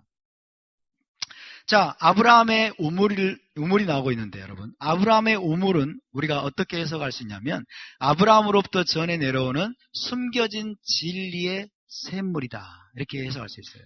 아브라함의 우물을 다시 팠다라고 하는 것은 영적으로 아브라함으로부터 전해 내려오는 숨겨진 진리의 샘물이 뭐예요? 토라죠. 그렇죠? 아브라함이 전해준 숨겨진 진리의 생수, 샘물, 이 토라를 의미한다라고 할 수 있겠습니다. 블레셋의 책략이 뭡니까? 이삭이 받은 100배의 축복이 우물에서 나온 것으로 여기고 시기심 때문에 우물을 다 막았어요. 우물을 다 막아버렸어요. 이삭이 그랄 땅에 와가지고 100배의 축복을 받은 거예요. 그죠? 메아시아림. 다 그 기근의 때임에도 불구하고 100배의 축복을 받은 것을 보고 그 축복이 다 우물에서 나온 거야. 그리고 우물을 다 메꿔버려요. 우물을 다 막아버렸어요. 시기심 때문에. 왜냐하면 우물은 생수의 근원이기 때문에. 이게 원수의 책략입니다. 자, 아브라함의 우물은 아브라함의 가르침을 뜻하고 그의 비전과 부르심 혹은 이스라엘의 부르심과 토라를 뜻합니다. 토라는 생수입니다. 토라는 진리의 샘물입니다. 마찬가지로 여러분, 블레셋과 마찬가지로 2세기 초부터 이방화된 기독교는 교회 내에서 생수의 근원인 아브라함의 우물을 막았습니다. 교회 안에서 이방화된 기독교가 생수의 근원인 아브라함의 우물을, 즉 토라와 히브리적인 유산을 막아버렸어요. 그래서 그 열매가 어떻게 됐습니까? 교회 안에 혼돈과 암흑과 사망의 열매가 맺혔어요. 교회는 여러분 영적으로 계속해서 타락하고 부패해져 갔어요. 이것이 바로 오늘 본문에서 보여주는 내용과 똑같습니다. 블레셋 이방인들이 모든 그 샘물을 막아버린 것처럼 교회 안에 들어온 이방인 교부들, 그렇죠? 이방화된 기독교가 아브라함의 우물을 막아버린 거예요. 토라를 막아버렸어요. 토라의 생수가 터지지 못하도록 토라와 히브리적인 유산을 막아서 결과적으로 혼돈과 암흑과 사망의 열매를 맺게 됐습니다. 생수의 근원이 무엇입니까? 생수의 근원은 여호와 하나님이세요. 할렐루야. 여호와 하나님이시고 그분 또한 그의 아들 예수와이십니다. 그분의 입에서 나오는 모든 말씀이 토라예요. 그렇죠? 하나님의 입에서 나오는 모든 말씀, 예수와의 모든 말씀이 토라이고 그것이 바로 생수임을 믿으시기 바랍니다. 그래서 시편 36편 9절 함께 했습니다. 시작. 진실로 생명의 원천이 주께 있사오니 주의 비단에서 우리가 빛을 보리이다. 생명의 원천이에요. 생수의 근원이라는 말하고도 똑같습니다. 생명의 원천이 주님께 있다. 주님 당신이 생명의 원천입니다. 주님 당신 여호와 하나님이 생명의 원천이시다. 여호와 하나님이 샘물이라는 거예요. 생수의 우물이라는 거예요. 요한복음 4장 14절 시작. 내가 주는 물을 마시는 자는 영원히 목마르지 아니하리니 내가 주는 물은 그 속에서 영생하도록 솟아나는 샘물이 되리라. 할렐루야. 예수와께서 생수의 근원이시란 뜻입니다. 그분으로부터 나오는 생수를 마시는 자는 영원히 목마르지 않을 것입니다. 그분으로부터 나오는 생수가 무엇입니까? 토라입니다. 할렐루야. 토라. 근데 토라의 생수를 막아버린 거예요. 토라의 우물을 막아버린 거예요. 아브라함이 우물을 통해서 그 생수가 흘러나오는데 왜? 예수아가 아브라함의 자손이기 때문에. 할렐루야. 아브라함의 우물에서 생수가 터져나오는데 토라와 여러분 히브리적인 유산의 그 우물을 다 막아버려서 기독교가 생수를 마시지 못하게 됐습니다. 아브라함의 우물을 둘러싼 전쟁이 오늘 본문에 나오고 있고 그리고 기독교 역사가 바로 그것입니다. 26장 20절에서 21절에 읽습니다. 시작. 그날 목자들이 이삭의 목자와 다투어 이르되 이 물은 우리의 것이라 하매 이삭이 그 다툼으로 말미암아 그 우물 이름을 에색이라 하였으며 또 다른 우물을 팠더니 그들이 또 다툼으로 그 이름을 싯나라 하였으며. 자, 이것이 바로 이스라엘의 부르심과 비전, 축복, 이스라엘 백성 그리고 땅을 강탈하려는 시도입니다. 자, 우물 강탈이죠. 우물을 강탈하는 것. 이스라엘의 어떤 유업을 강탈하는 것입니다. 첫 번째 에색입니다. 에색. 따라서 에색이라고 하는 것은 다툼, 경쟁, 강탈, 속임의 뜻입니다. 그래서 2세기 이후에 이방화된 교회는 유대인으로부터 이스라엘의 모든 언약적인 축복을 강탈했습니다. 이게 대체 신학이에요. 그렇죠? 이스라엘의 모든 언약적인 축복을 강탈했어요. 이삭에게서 이 우물을 지금 강탈하려고 하는 것처럼 강탈했습니다. 그리고 지금도 이슬람 세력은 이스라엘 땅과 예루살렘 성전산을 속임수로 강탈하려고 시도하고 있어요. 속임수, 강탈, 경쟁, 다툼, 이게 에색이에요. 그래서 블레셋이 이삭에게서 이 우물을 강탈하려고 시도하는 것처럼 여러분 기독교 역사가 바로 유대인으로부터 이스라엘의 모든 언약적인 축복을 강탈하려고 시도한 역사고 그리고 지금도 이슬람이 강탈하려고 시도하고 있습니다. 역사가 돌고 있습니다. 두 번째 시트나입니다. 강탈할 때 이제 그걸로 끝나는 것이 아니죠. 시트나는 대적, 공격, 반대, 증오, 참소 그런 뜻입니다. 이 시트나를 보시면 여러분 이 어근이 뭐냐면 신과 테트와 논이겠죠. 이거를 세 개를 발음하면 뭐가 돼요? 사탄입니다. 사탄이 뭐예요? 대적하다 그런 뜻이에요. 사탄은 대적하다, 대적자 이런 뜻이에요.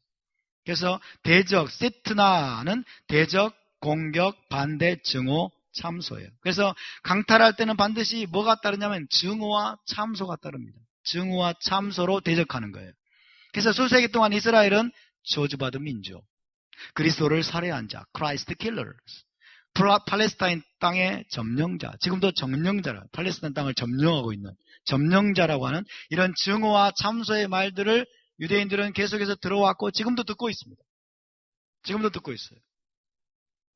그래서 점령지에서 나가라 이런 말을 해요. 팔레스타인들이. 점령지에서 나가라. 이 땅은 우리 땅이다 그러는 거예요. 이 땅은 우리 땅이다.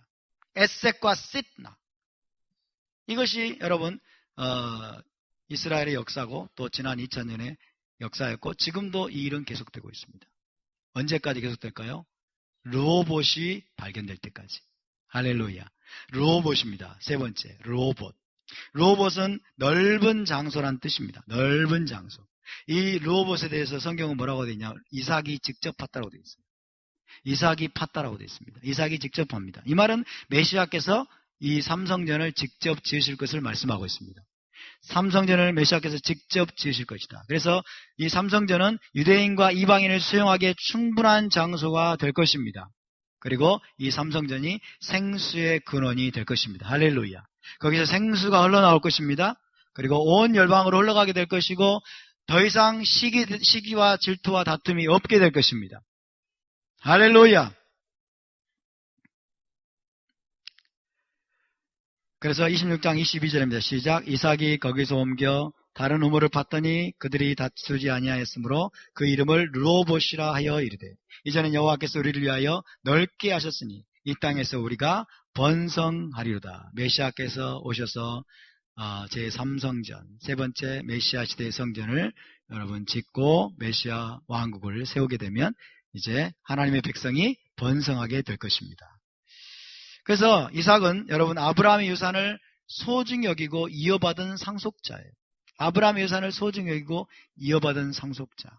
아브라함의 우물을 다시 팠고 아브라함이 불렀던 그 이름으로 그대로 부른 거예요. 그대로 부른 것입니다. 그래서 이삭의 우물 이야기는 어떤 이야기냐면 본래적인 근원으로 돌아가는 것의 소중함을 보여줍니다. 본래적인 근원으로 돌아가는 것. 그래서 이삭은 아브라함이 이미 파놓은 우물을 다시 파는 것이 생수를 얻는 가장 확실한 길임을 알았던 것입니다. 할렐루야.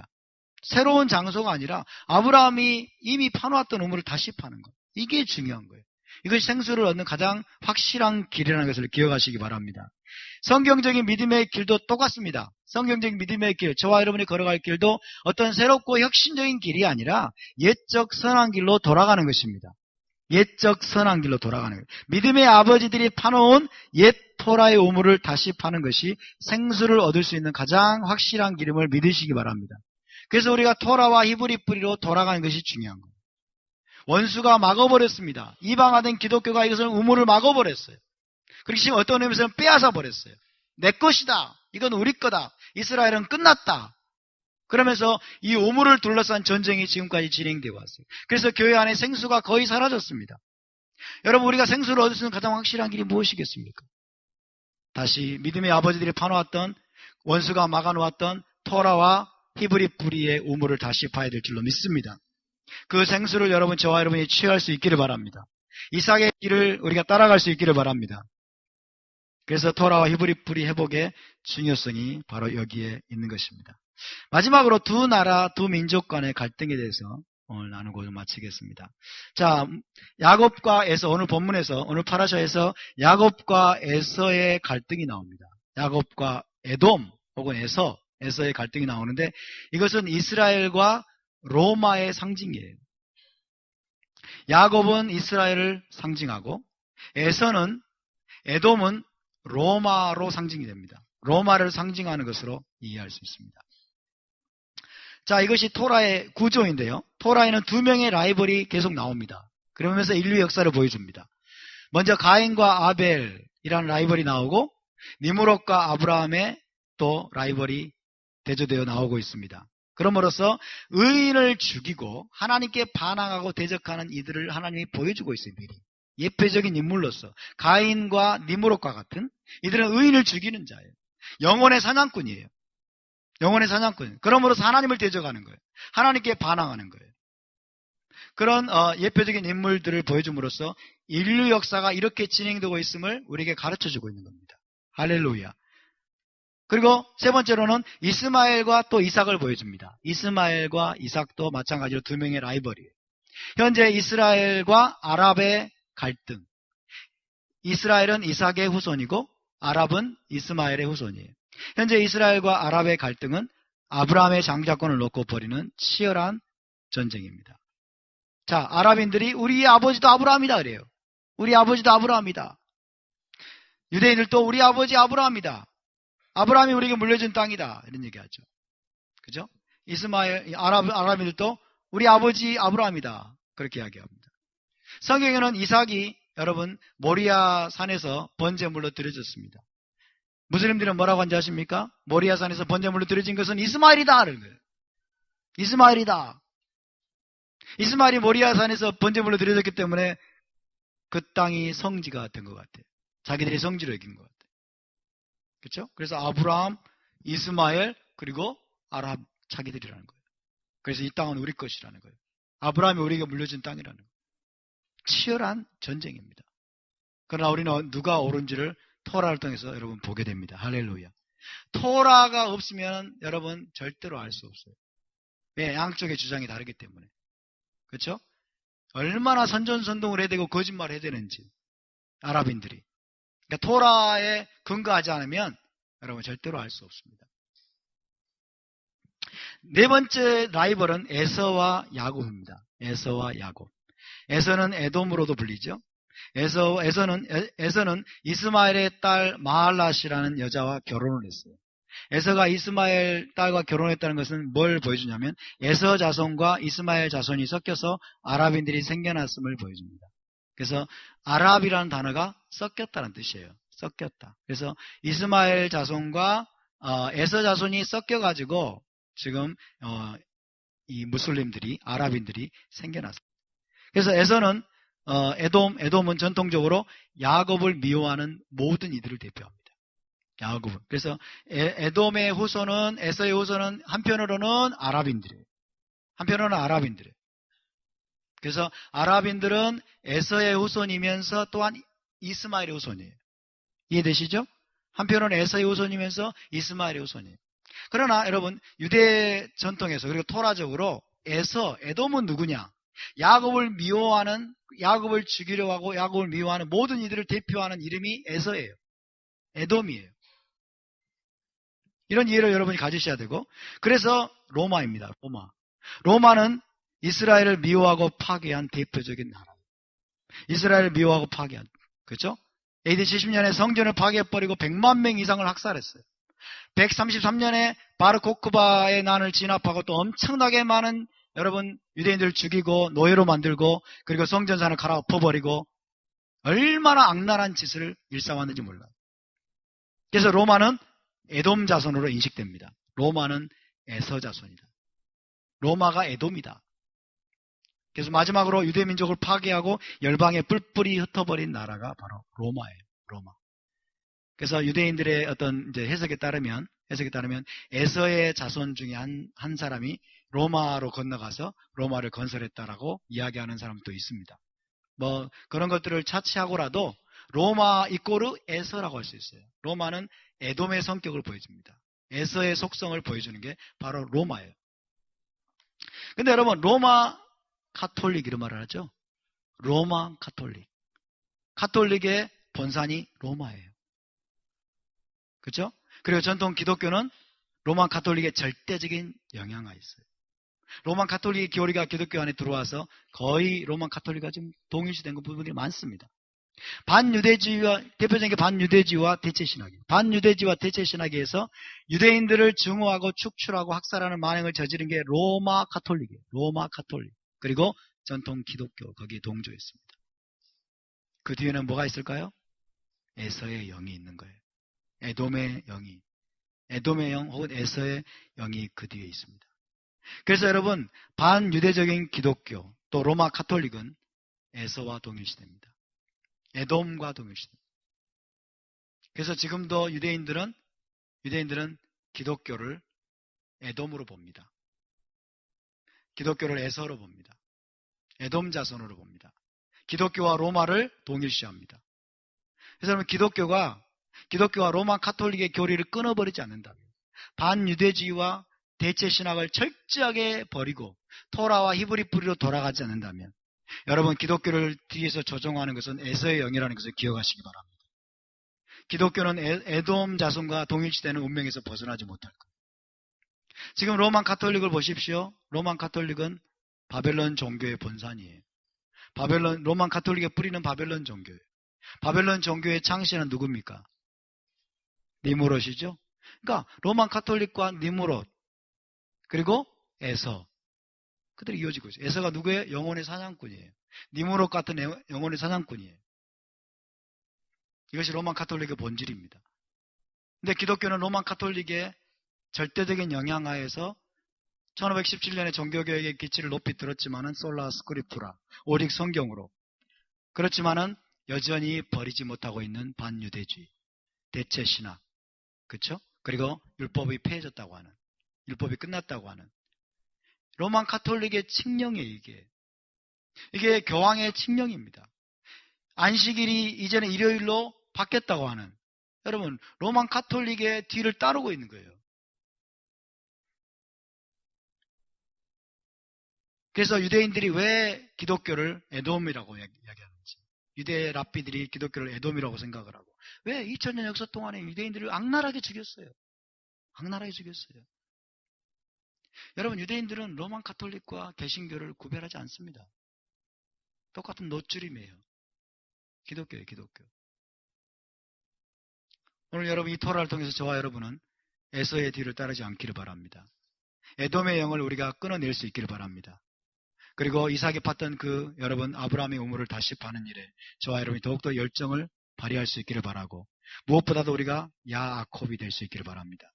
할렐루야. 하늘의 유업을, 메시아 왕국과 그리고 아브라함의 언약적인 축복을 취하는 데 있어서 우리의 모든 여러분 생명을 걸고 목숨을 거는 그 뒤를 따르는 저와 여러분 되시기를 주님의 이름으로 축복합니다. 27장 29절 창세기 마지막으로 읽고 마칩니다. 만민이 너를 섬기고 열국이 내게 굴복하리니 너를 저주하는 자를 저주를 받고 너를 축복하는 자는 복을 받기를 원하노라. 야곱에게 준 이삭의 축복입니다. 이스라엘에게 선포된 축복입니다. 저와 여러분이 이스라엘을 축복하고 이스라엘을 더욱더 사랑하고 여러분 이스라엘과 함께 서는 그런 메시아의 신부가 될 수 있기를 축복합니다. 우리 자리